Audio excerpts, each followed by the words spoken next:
সাল্লামকে পরীক্ষায় হাজার হয়ে গেল গো, পরীক্ষায় ফেল করাতে পারে নাই। ওনার জবানের মধ্যে আল্লাহ, অন্তরের মধ্যে আল্লাহ, হৃদয়ের মধ্যে আল্লাহ, গোস্তের মধ্যে আল্লাহ, রক্তের মধ্যে আল্লাহ, চামড়ার মধ্যে আল্লাহ, পশমের মধ্যে আল্লাহ। ওরে মুসলমান, চোখের মধ্যে আল্লাহ, পায়ের মধ্যে আল্লাহ, সব জায়গায় আল্লাহ আল্লাহ আল্লাহ আল্লাহ আল্লাহ। ওর অন্তরের ভিতরে ধরপর করে আর বলে আল্লাহ আল্লাহ আল্লাহ। হঠাৎ করে আইবানি ওয়াসাল্লাম, মুসলমান শুনে নাও, রাস্তা দিয়ে যাইতেছিল, উচুট খাইলেন মুসলমান, উচুট খাইয়া পায়ের মধ্যে একটা ঠুসকা পড়লেন। বা মুসলমান শোনো, এই ফুসকা থেকে আইয়ুব আলাইহিস সালামের গায়ের মধ্যে বিশাল পছন্দ ধরা শুরু হলো, বিশাল পছন্দ ধরা শুরু হলো গো। আইয়ুব আলাইহিস সালামের 4 জন বিবি, 3 জন তার থেকে সরে চলে গেল। 3 জন বিবি বিপদের সময় চলে গেল। একজন বিবি শুধু ছিল, ওই আদর্শবান নারী, যিনি মুসলমান, ওই গুণবতী রূপবতী, যিনি ছিল রব্বে কারিমের গোলাম। এই পৃথিবীর মধ্যে স্বামীর এই কষ্টের দিনের মুসলমান, নামটা হলো রহিমা বিবি। জোরে জোরে চিল্লায়া বলা যাবে না মারহাবা। সব বিবিরা চলে গেল, গায়ে যখন পছন্দ ধরছে, ঘা হয়েছে, সব বিবিরা দূর, এর কাছে থেকে লাভ আছে। দেখাবারে আসাল্লামের 3 জন বিবি সরে গেল গো, তারা তাকে ফেলে থুয়ে চলে গেল। কিন্তু একজন বিবি, মা রহিমা, বলে স্বামী রে, আমি আমার জীবন দিয়ে আপনাকে চিকিৎসা করব, আপনার কদমের মধ্যে আমার জায়গা করে দেন, আমাকে আপনি দূরে ফেলে দিবেন না, আমি আপনার কদমের মধ্যে থাকবো। রহিমা কষ্ট করে থাকলেন। বন্ধু বান্ধব সব দুর্গন্ধের কারণে সবাই চলে গেল। এমন একদিন মুসলমান শুনে নাও, রক্ষীরা আসলেন, আইয়ুব আলাইহিস সালামকে বাঁধলেন, বান্ধিয়া নিয়া এলাকার মধ্যে ফেলে আসবে, মহল্লার মধ্যে ঘোরা শুরু করলো। একই পচা রুগীরা আমাদের মধ্যে রাখবা না, দেহরক্ষীরা কি করবে? সর্বশেষে আইয়ুব আলাইহিস সালামকে একটা রাস্তার কিনারে ফেলে থুয়ে চলে আসলেন। তার সবাই চলে গেল। রাজ দরবারে যে কিন সুখের দিনে সবাই থাকে, দুঃখের দিনে কেউ থাকে না। এই দুঃখের সমাজে থাকবে, সেই হলো প্রকৃত বন্ধু। দুঃখের সমাজ আরে পাবেন, সেই হলো আপনার প্রকৃত বন্ধু। বিপদে পড়লে বুঝতে পারবেন কে আপনার আপনজন। এই দুনিয়ার মধ্যে সব চাইতে আপনজন আপনার মা, আপনজন আপনার বাবা। এই পৃথিবীর মধ্যে বউ আপনার আপন না, মুসলমান ছেলে মেয়ে আপনার আপন না। ওই ছেলে নাকে রুমাল দিয়া থাকবে রে, ওই ছেলে আপনার মেয়ে মহিলা থাকবে, কিন্তু আপনার মা যদি বেঁচে থাকে, বাবা যদি বেঁচে থাকে, ওই মা জননী আপনার ময়লা হাত দিয়ে পরিষ্কার করবে। জোরে বলেন ঠিক কিনা? বন্ধুগণ আমার, আইয়ুব আলাইহিস সালামকে রেখে যখন চলে গেল মা রহিমা, ওই বাগান থেকে কিছু কাঠ কুটে নিয়ে একটা ঘর বানাইলেন, একটা তাঁবু টানাইলেন। এর মধ্যে স্বামীর সেবা যত্ন করতে লাগলেন। আইয়ুব আলাইহিস সালাম করে, রহিমা রে, তুমি এত কষ্ট করে জীবন যাপন করো, তুমিও চলে যাও, আমারে বনের পশু পাখিটি খেয়ে ফেলু, তুমি চলে যাও। কয় না রে স্বামী না, কারণ আমার জীবনের বিনিময় আপনাকে আমি ভালোবাসি।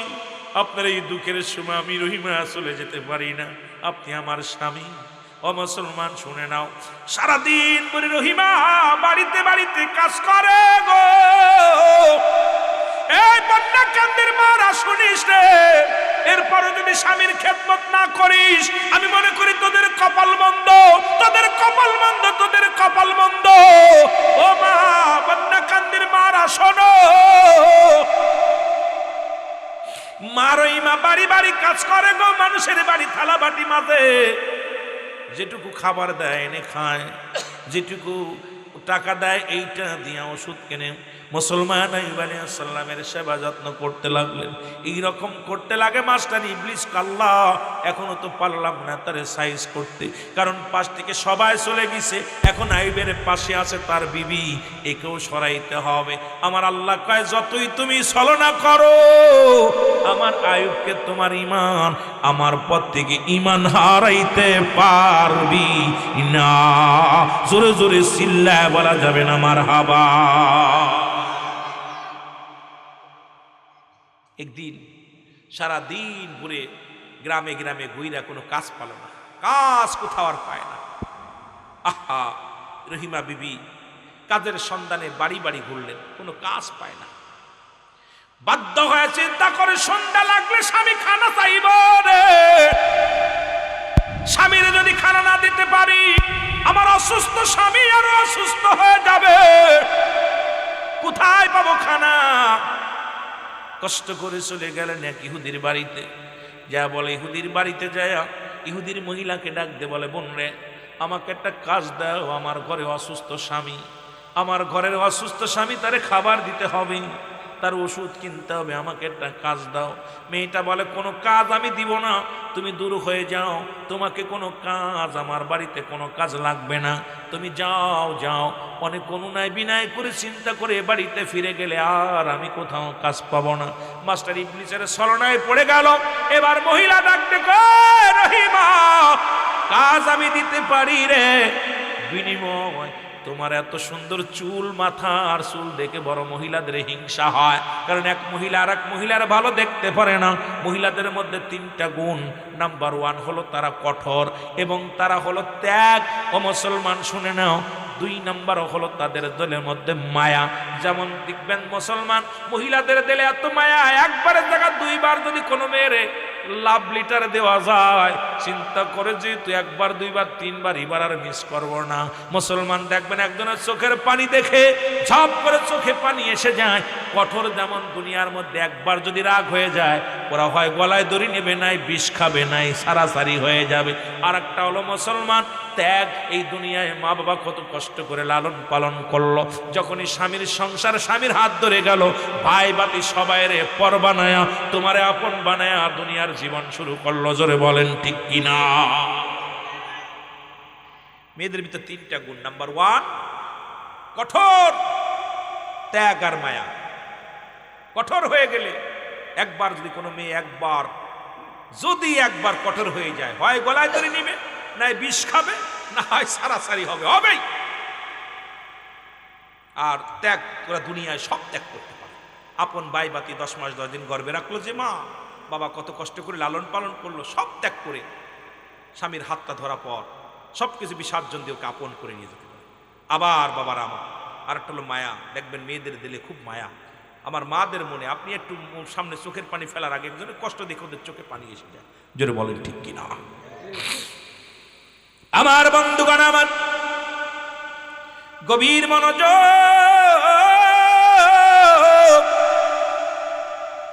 এইবার রহিমারে চুল দেখে পাগল হয়ে গেল গো। বলে রহিমারে তোমার কাজে দিতে পারি রে, বিনিময় তোমার মাথার চুলগুলো আমাকে দেওয়া লাগবে। রহিমা কয় বোন রে তুমি জানো না আমার অসুস্থ স্বামী যখন ওই নাম উঠে বসে রে, আমার চুল ধরে হাত দিয়ে চুল ধরে টান দিয়ে ওঠে। কারণ আমার চুল ধরে এক হাত দিয়ে আমি ধরি, আর এক হাত দিয়ে আমার স্বামী চুলগুলো ধরে। চুলের সাহায্য নিয়ে আমার স্বামী ওঠে। আর আমার নবী আইয়ুব আলাইহিস সালাম বিবির হাতটা বুলাইয়া দিয়েছিল চুলের মধ্যে। চুলের কালার আরো পরিবর্তন হয়ে গেছে, আরো সুন্দর লম্বা হয়েছে। কারণ নবীর হাত মুবারক লাগছে রে, স্বামীর হাত মুবারক লাগছে, চুলের ঝলমাল শুরু হয়ে গেছে। আর মুসলমান এই জন্যে মুসলমান গভীর মনোযোগ, স্বামীর প্রতি আমাদের খেয়াল রাখার দরকার, নজর রাখার দরকার। মুসলমান স্বামীর প্রয়োজনীয়তা পূরণ করা লাগবে রে মুসলমান, শুনে নাও আমার বন্ধুগণ। ও যুবক, রহিমা কয় বোন রে তোমার কাছে ক্ষমা চাই, আমার চুলগুলো যদি দিয়া দিই রে, আমার স্বামীর আমি সাহায্য করতে পারবো না, সুতরাং আমি চুলগুলো দিতে পারবো না, আমাকে একটা কাজ দাও। অসুস্থ স্বামী, আমার ওষুধ কিনতে হবে, আমার খাবার দিতে হবে। বলে তাহলে তুমি অর্ধেকগুলো চুল দিয়ে দাও। রহিমা বিবি কি করলেন, কোনো উপায় না পাইয়া তার নিজের অর্ধেক চুলগুলো দিয়ে দিলেন মহিলাটাকে। দিয়ে বিনিময় খাবার নিয়ে ফিরে চলে আসে। মাস্টার ইবলিস এটা দেখে ফেলেছে, চিন্তা করে বেজাল একটা বাদায় দিব। মাস্টার ইবলিস দরবেশের সুরত তৈরি আছে, সালাম দা, আসসালামু আলাইকুম নবী আইয়ুব। আরে তুমি একজন নবী, ইমানের বড়াই করো গো, তুমি এত ইমানের বড়াই করো, রব্বে কারিমের প্রতি তাওয়াক্কুল রাখো গো। তুমি কি জানো তোমার বিবি একটা অসতী নারী, আরে আজকেও তিনি চুরি করে ধরা পড়েছিল, তোমাকে চুরি করে এনে খাওয়ায়, মানুষের সঙ্গে অন্যায় ব্যভিচার করে খাওয়ায়, আজকে ধরা পড়ার কারণে তার মাথার চুলগুলো কেটে নিয়েছে। আইয়ুব আলাইহিস সালামের কাছে বলে থুইয়া মাস্টার ইবলিস রওনা হয়ে গেল। আইয়ুব আলাইহিস সালাম চোখের পানি ছেড়ে কাঁদতে, প্রভু তুমি আমাকে হারাম খাওয়াইতেছো, তুমি আমারে নিয়ে যাও, তবু আমারে হারাম খায়ও না। রহিমা বিবি চলে আসলেন বাড়ি, এসে সালাম দেন, আসসালামু আলাইকুম স্বামী। উত্তর দিয়া স্বামী মুখটা মলিন হয়ে বসে আছে। রহিমা বিবি ডাক দিয়ে কয়, স্বামী রে আপনি কেন রাগান্বিত, আমার দিকে তাকান না কেন? বলে, বিবি রে আমি যদি ভালো হই, আল্লাহ যদি আমারে ভালো করে, আমি 100 ডুরা তোমার গায়ের মধ্যে মারব। জোরে জোরে চিল্লায় বলা যাবে না মারহাবা, আর একটু জোরে জোরে চিল্লায় বলা যাবে না আল্লাহ। বিবি কয়, স্বামী আপনি 100 ডুরা মারবেন, কারণ কি? বিবি তুমি আমাকে হারাম খাও। ও বিবি, আমার এই অসুস্থতা সরলতা নিয়ে তুমি আমারে এইরকম অন্যায় পথে হারাম খাওয়াইতেছ, তুমি কি করছো বিবি? আহা। রহিমা বিবি ডাক দিয়ে কয়, স্বামী ওই সত্তার কসম করে বলি রে, ওই রব্বে কারিমের কসম করে বলি, আমি কোন হারাম আপনারে খাওয়াই নাই, আমি আপনার কোনো অন্যায় করি নাই স্বামী রে, আমি কোনো ভুল করি নাই রে স্বামী। তারপরও আপনি আমারে কসম করলেন, প্রতিজ্ঞা করলেন, আপনি যে শাস্তি দিবেন আমি মেনে নিলাম, আমি মাথা নত করে মেনে নিলাম রে স্বামী। ও মুসলমান শুনে নাও, এমন সময় মুসলমান বিবি রহিমা অপরাধী হইয়া রে চোখের পানি ছেড়ে ছেড়ে কান্দে। স্বামীর জন্য আল্লাহ এত কিছু করলাম, স্বামীর জন্য সেই স্বামী আমাকে ভুল বুঝলো, কিয়ামতের ময়দানে আমি তোমার দরবারে কি জবাব দিব রে আল্লাহ। এই রহিমা কাঁদতে কাঁদতে রাস্তা দিয়ে কাঁদতে কাঁদতে যায়। দরবেশ চিন্তা করে, এইবার শয়তান চিন্তা করে ভেজাল একটা আর একটা বাধায় দেওয়া যাবে। ডাক দে বলে, রহিমা রে তুমি কেন কাঁদো? রহিমা তুমি কেন কাঁদো? রহিমা কয়, কে গো দরবেশ সাহেব শোনো গো, রব্বুল আলামিন আমার স্বামীকে রোগ দিয়েছে, আমার স্বামীর গায়ের মধ্যে পোকা মাকড়, আমার স্বামীর গায়ের মধ্যে পছন্দ ধরেছে, আমার স্বামীর গায়ের মধ্যে অসংখ্য পোক লেগে আছে।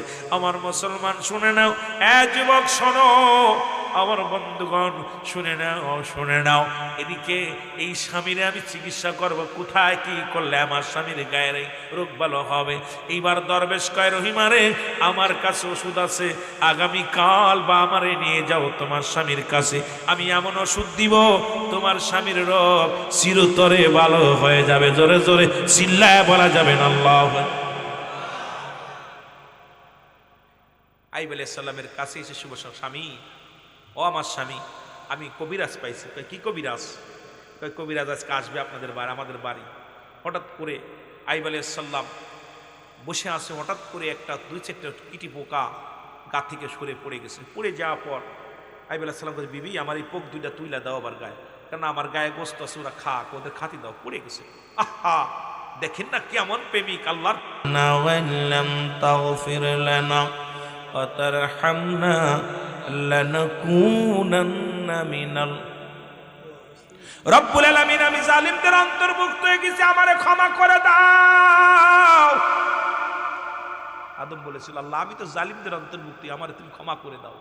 এখন আদমকে যদি কোনো ব্যক্তি জালিম বলে তার ঈমান চলে যাবে, ঠিক কি না? না ঈমান থাকবে? ঈমান চলে যাবে। মনে পড়ে গেল আইয়ুব আলাইহিস সালামের, ওই ইউনূস আলাইহিস সালামের কথা। আল্লাহ, ইউনূস যখন বিপদে পড়েছিল তোমার সাহায্য চাইছে, আমি এত ভুল করলাম, দুনিয়ার ওষুধ পানি নেওয়ার জন্য পাগল হয়ে গেলাম। আল্লাহ, বিবিও পাগল হইছে আমারে সেবা করার জন্য, আমারে সুস্থ করার জন্য, আমিও পাগল হইলাম, ওষুধ লাগাইতেছি, দুনিয়ার ওষুধ পানি লাগাইলাম, কিন্তু একবারও আমার মনে পড়ে নাই রে রব্বে কারীম, আদম তো তোমার কাছে ক্ষমা চেয়েছিল, ইউনূস আলাইহিস সালাম তো তোমার কাছে ক্ষমা চেয়েছিল। ইউনূস আলাইহিস সালাম বলেছিলেন, লা ইলাহা ইল্লা আনতা সুবহানাকা ইন্নী কুনতু মিনাজ জালিমিন।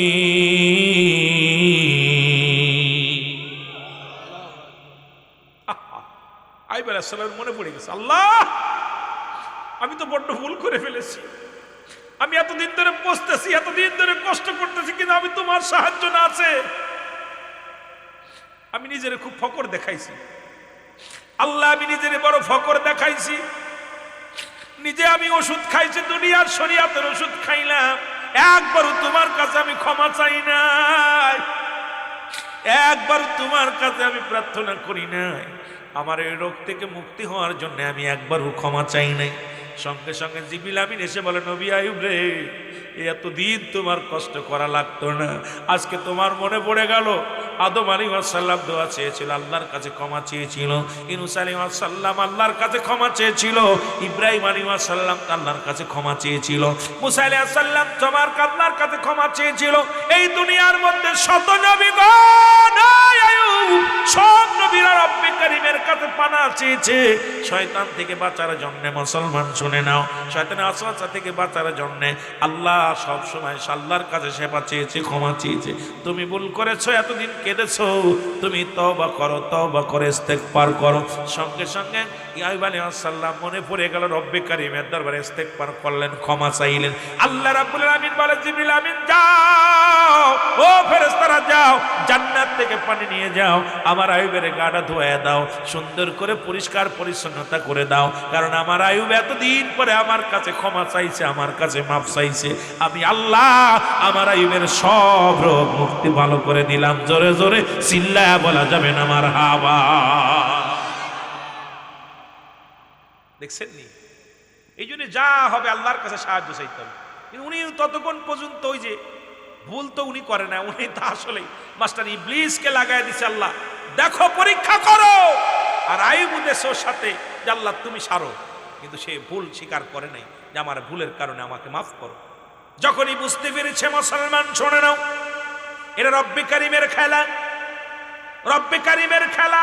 ও যুবক, সঙ্গে সঙ্গে ভালো হয়ে গেল, আইয়ুব আলাইহিস সালাম পুরো সুস্থ হয়ে গেল।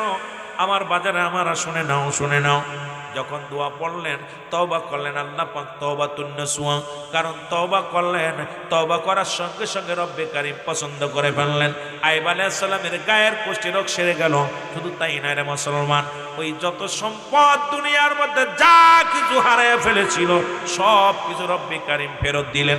ওই যে মাজান 10 জন সন্তান ছিল, ওরা চাপা পড়ে মারা ছিল, এটাও রব্বে কারীম আইয়ুব আলাইহিস সালাম যখন আল্লাহর দরবারে ক্ষমা চাইলেন, রব্বে কারীম তাদেরও ফিরে দিলেন। জোরে জোরে বলেন মারহাবা। আর একটু জোরে বলো। সবকিছু ফিরে পাওয়ার পর এখন আইয়ুব আলাইহিস সালাম বিবির 100 প্রহার করবে, 100 বেতের আঘাত করবে, প্রতিজ্ঞা করেছিল। এখন বেত কেটে আনলেন, বিবিরে মারবে। বিবির সামনে প্রস্তুতি। ওরে মুসলমান শুনে নাও, যে বিবি এত কষ্ট করলো, এত কষ্ট করলো, এত সাধনা করলো, সেই বিবি জয়ী যে একটা ভুল মনের ভিতরে খটকা ধরে গেল রে মুসলমান শুনে নাও, এই ধরার কারণে বলে 100 ডুরা মারবে বিবির গায়ে। যখন বেত আনা হলো, বিবির সামনে এসে দাঁড়াইলো। জিবরিল আমিন কয়, হুজুর খবরদার, খবরদার, আপনার বিবির গায়ে একটা টাচ করতে পারবেন না, আপনার বিবি সতী সাথী ছিল, আপনার বিবির সঙ্গে এই ব্যবহার হয়েছে, নবী গো খবরদার, খবরদার, খবরদার। এই জন্য আল্লাহ বলেন, বান্দারে শোনো, কোন নারীর কোন দোষ চুরি দিতে লাগলে খপাত করে আপনি একটা নারীকে দেখলেন যাচ্ছে, খপাত করে মুসলমান আপনি তার দোষ ধরতে পারেন না। ওই মনের অজান্তে বলে ফেলেন, মনে হয় জিনাকারী নারী, মনে হয় খারাপ মেয়ে, মন্তব্য করবেন না, কারণ রব্বুল আলামিন এটা কবিরায় গুনাহ। কোন নারীকে মনস্তাপ করা যাবে না, যদিও দুষ্ট নারী হয়, আপনি তাকে না যাচাই বাছাই করে দুষ্ট বলতে পারবেন না। নারীর দাম, নারীর মর্যাদা রব্বুল আলামিন এত পরিমাণ দিয়েছে, তারপরও আমার মারা বোঝে না, না বোঝার কারণে আজকে তাদের মর্যাদা নষ্ট হয়ে গেছে। ধরে বলেন ঠিক কিনা? আমার মুসলমান বাবারা, আমার আইয়ুব আলাইহিস সালাম বলে, আমি তো প্রতিজ্ঞা করেছি, এখন কি করে আমি শোধ করব? আইয়ুব আলাইহিস সালামকে ফেরেশতা জিবরিল আমিন বলে, হুজুর ওই আদম আলাইহিস সালাম দোয়া করেছিল, আখির নবীর ওসিলায় ক্ষমা পেয়েছিল, ইউনূস আলাইহিস সালাম ভুল করেছিল, আখির নবীর ওসিলায় ক্ষমা পড়েছিল, সেই আখির নবীর উপরে আপনি 11 বার দুরূদ শরীফ পড়েন। জোরে জোরে বলেন মারহাবা। আরো জোরে। এমনি বলে না, নবী বলেন হায়াতি খায়রুল লাকুম, আমার হায়াতের জিন্দেগিটা আমার উম্মতের জন্য কল্যাণ স্বরূপ। ও মামায়াতি খায়রুল লাকুম ওয়াফাতি খায়রুল লাকুম। ও মুনশিরা শোনো, নবী কয় আমার ওয়াফাতটা, আমার ইন্তেকালটাও আমার উম্মতের জন্য কল্যাণ স্বরূপ। কারণ এই নবীজি দুনিয়ার মধ্যে সমস্ত নবীদের নবী, রাহমাতাল লিল আলামিন। আপনি ওই নবীর উপরে দুরূদ পড়েন, 11 বার দুরূদ শরীফ পড়লে আপনার কাফারা আদায় হয়ে যাবে। সঙ্গে সঙ্গে আমার রাসূলের উপরে দুরূদ পড়লেন, পড়ার সঙ্গে সঙ্গে এ মুসলমান শোনো, বিবির ওই কাফারা আদায় হয়ে, স্বামীর কাফারা আদায় হয়ে গেল। আমার নবীর উপরে সেই নবীজি বলছেন হায়াতি খায়রুল লাকুম, আমার হায়াতের জিন্দেগিটা উম্মতের জন্য কল্যাণ স্বরূপ। এই দুনিয়ার মধ্যে আমি নবী আগমন করেছি, আমার উম্মতের সঙ্গে কথাবার্তা বলেছি, উম্মতের সঙ্গে চলাফেরা করেছি, উম্মতের যেমনি ঘর সংসার করে এমনি আমি করেছি। কিন্তু আমরা সেই নবীর পেয়ে বেয়াদবি করতেছি। শুনে নাও, সেই নবীর সম্মান নষ্ট করতেছি, সেই নবীর সম্মানের উপর আঘাত করতেছি। মুসলমান শুনে নাও, আবার নবী বলেন ওয়াফাতি খায়রুল লাকুম, আমি নবী ইন্তেকালটা, আমার ইন্তেকাল, আমি মারা গেলাম, আমি ইন্তেকাল করেছি, এটা আমার উম্মতের জন্য কল্যাণ স্বরূপ। কারণ দুনিয়ার মধ্যে থেকে বিদায়টা, পৃথিবীর মধ্যে কোনো উম্মত যদি গুনাহের কাজ করে, আমি নবী সঙ্গে সঙ্গে ইস্তেগফার করি, মাফ চাই আল্লাহর দরবারে। আবার কোনো উম্মত যদি গুনাহের কাজ করে, ভালো কর্ম করে, আমি তার জন্য প্রশংসা করি। এমন নবীর উম্মত হয়ে আপনারা খুশি না বেজার? রে আমার মনের জল্পনা কল্পনা, নবী যাব আমি সোনা, বলো যাব আমি সোনার মদিনায়, বলো যাব আমি, আরো জোরে বলেন যাব আমি। আমার মনের জল্পনা কল্পনা, নবী যাব আমি, একটু মহব্বতে বলেন যাব আমি সোনা। বাবা জোরে বলতে পারবেন আমার সাথে, বলেন না, এরে আমার মনের জল্পনা কল্পনা, নবী যাব আমি সোনা, বলো যাব আমি সোনার মদিনায়, বলো যাব আমি, নাই গো যাব আমি সোনা। আমার মনের জল্পনা কল্পনা, নবী যাব আমি। এই নবীজিকে ভালোবাসি, মনটাই আমার অনেক খুশি, নবীজিকে ভালোবাসি, মনটাই আমার অনেক খুশি। নবীজিকে ভালোবেসে তৃপ্তি মেটে না, বলো নবীজিকে ভালোবেসে না গো যাব আমি সোনা। আরো জোরে বলেন যাব আমি সোনা। আমার মনের জল্পনা কল্পনা, নবী যাব আমি। এই নবীর প্রেমে এত জাদু, ডাকিলে মনে হয় মধু, নবীর প্রেমে এত জাদু, ডাকিলে মনে হয় মধু। এই মধু কোথাও মেলে না, বলো এই মধু কোথাও মেলে না, না গো যাব আমি সোনা, বলো যাব আমি সোনার মদিনায়, বলো যাব আমি। আমার মনের জল্পনা কল্পনা, নবী যাব। এই বন্যা গ্রামবাসীর শুধু চাওয়া, নিদান কালে দিবেন দেখা, এলাকাবাসীর শুধু চাওয়া, নিদান কালে দিবেন দেখা, দিবেন দেখা মাহফিলের ওসিলায়, বলেন দিবেন দেখা মাহফিলের ওসিলায়। গো যাব আমি, বলেন যাব আমি সোনার মদিনায়, বলো যাব আমি। আমার মনের জল্পনা কল্পনা, নবী যাব আমি। আল্লাহ কবুল করুক, জোরে বলো না আমি। মদিনায় যেতে চান কি চান না? জোরে বলেন চান কি চান না? আল্লাহ কবুল করুক, জোরে বলো না আমি। আর একটু জোরে বলো না আমি। সুতরাং আর আলোচনা আগাবো না। মানুষ নাম্বার 1 মরণ, নাম্বার 2 কবর, নাম্বার 3 হলো কিয়ামতের ময়দান। মারহাবা বলেন মারহাবা। 1 নাম্বার বিপদ হলো মানুষের মরণ।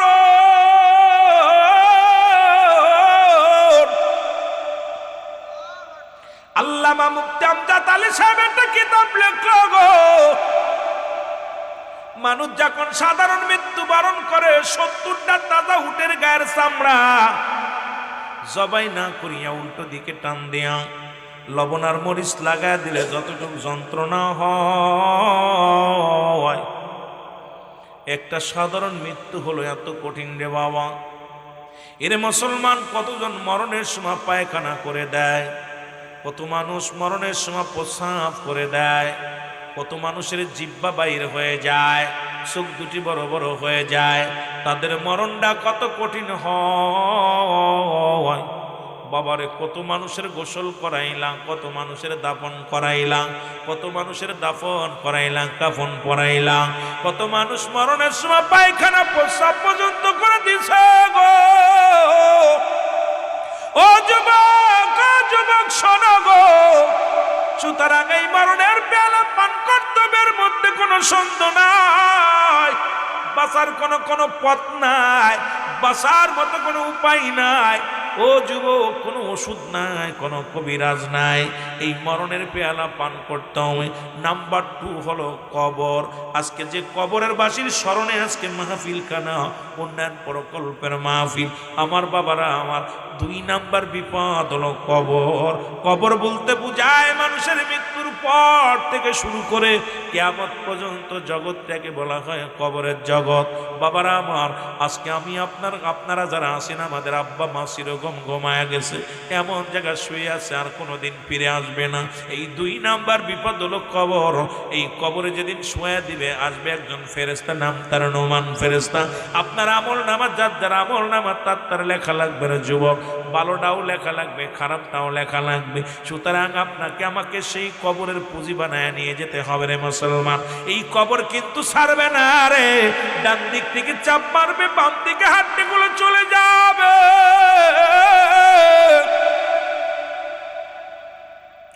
বাম দিক থেকে চাপ মারবে, ডান দিকে হাড্ডি যাবে রে।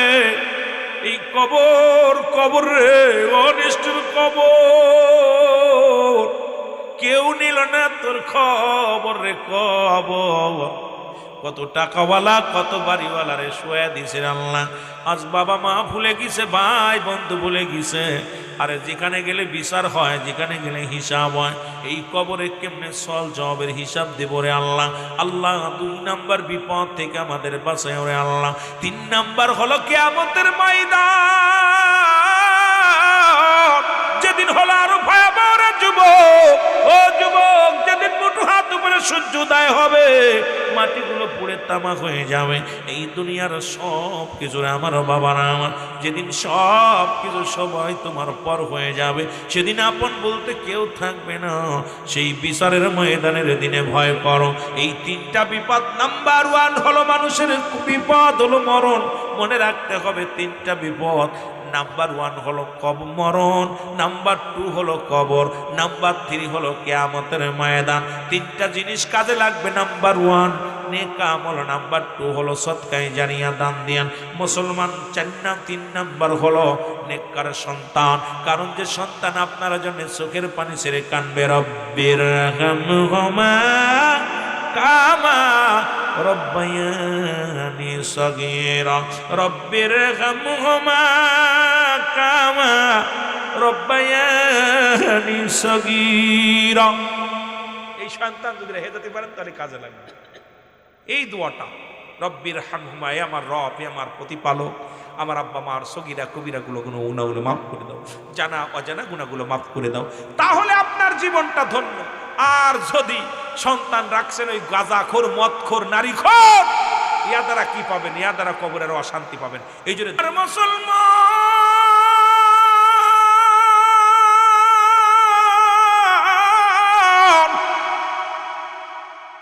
হযরত আইয়ুব আলাইহিস সালামকে পরীক্ষায় হাজার হয়ে গেল গো, পরীক্ষায় ফেল করাতে পারে না।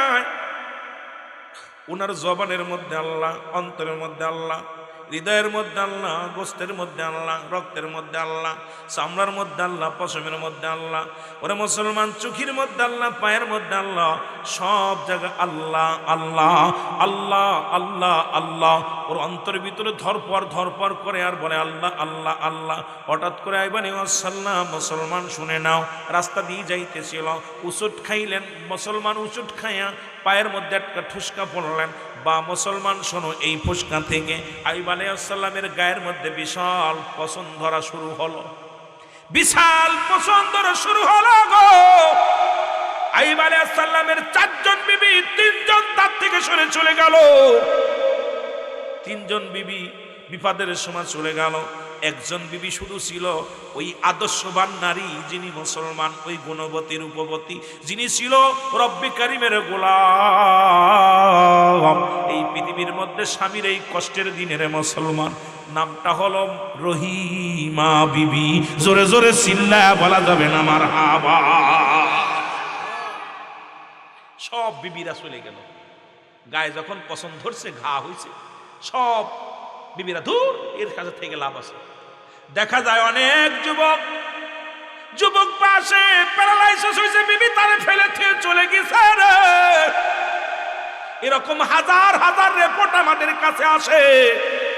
মাহফিলে কয় হুজুর, আমি ওই না সিএনজি অ্যাক্সিডেন্ট করার পর আমার বিবি চলে গেছে 2টা বাচ্চা থুয়ে। কেউ বলে হুজুর টাইফয়েড জ্বর হয়েছিল, বউ থুয়ে ব্যাগে গেছে। কেউ কয় হুজুর জন্ডিস হয়েছিল, বউ থুয়ে চলে গেছে। কেউ কয় হুজুর কিডনির সমস্যা, বউ থুয়ে চলে গেছে। তবে আমার জীবনে আপনাদের এই মুসলমান, এই না পাবনার জমিনে আমি একটা ইতিহাস দেখেছি রে যুবক, আমার চোখের পানি আমি ওদিন ধরে রাখতে পারি না। দেখি রে মুসলমান, এক সুন্দরী মহিলা, একটা মুসলমান, একদম পঙ্গু একটা স্বামী, পা 2টা শুকায় একদম কঙ্কাল হয়ে গেছে। এই মহিলাটা ওর মুসলমান ঠেলা গাড়ির মধ্যে হাত পেতে বুরকা পড়ে, মেয়েটা মিখা মুসলমান বুরকা পড়েছে, খালি চোখ 2টা বাইর হয়ে আসে, স্বামীর জন্য ভিক্ষা করে দাঁড়ায়া, টার্মিনালে দাঁড়ায়া। মুসলমান আমি আসলাম এই টার্মিনালে গাড়ির জন্যে, আমার বাবারা আমার, দেখি রে মাটা কাঁদতে স্যার বলতেছে কি আছেন, আমাদের কিছু দেন, খাবারের জন্য দেন। আমি সালাম দিলাম, আসসালামু আলাইকুম। বলে ওয়ালাইকুম আসসালাম। আমি কই বোন গো, ইনি কে হয়? কয় আমার স্বামী হয়। কয় বছর? কয় আজ 9টা বছর পরে আছে, এই 4 বছর আমি ভিক্ষা করে খাওয়াই। আমার স্বামী সিএনজি চালাইতো, সিএনজি চালাইতে যাইয়া আমার স্বামী সড়ক দুর্ঘটনায় ওই গায়ে লাগিয়া অপারেশন, ঠ্যাং ভেঙে গেল। এরপরে 2টা পায়ে একটা অঙ্গ প্যারালাইসিস হয়ে গেছে। এই স্বামীর জন্য আমি এখন পর্যন্ত ছেলে মেয়ে হয় নাই। আজকে 9টা বছর এই স্বামীর সংসারে আছি। ও যুবক, এখনো ছেলে মেয়ে হয় নাই। আমি বললাম বোন রে, তুমি যে প্রতিদিন এই যে আসো, কয়টা আসো? বলি 10টার দিকে আসি। এই টার্মিনাল ঘুরে ঘুরে যা হয় এটা কামাই নিয়ে আমি আমার স্বামীর ওষুধ কিনি, আর এইটা দিয়ে চাউল ডাউল কিনে আমার স্বামীরে খাওয়াই। আমি বললাম আপনার স্বামীর কে কে আছে? বলে আমার স্বামীর 2টা বোন আছে, তাদের একটা বিয়ে হয়েছে, একটা পড়ালেখা করে, তার খরচ আমি বহন করি, আর স্বামীর এই খরচ বহন করি। আমি বললাম বোন রে, তোমার লাভ কি? এই যে এত কষ্ট করো, তুমি কোন জায়গায় বিয়ে করতে পারতে না? আল্লাহর কসম করে বলি, বোনটা হাউ হাউ করে কেটে দিয়ে বলে ভাই, এইটা যদি আমার হতো, আর আমার যদি এইরকম ঠেলা গাড়িতে চড়াইতো,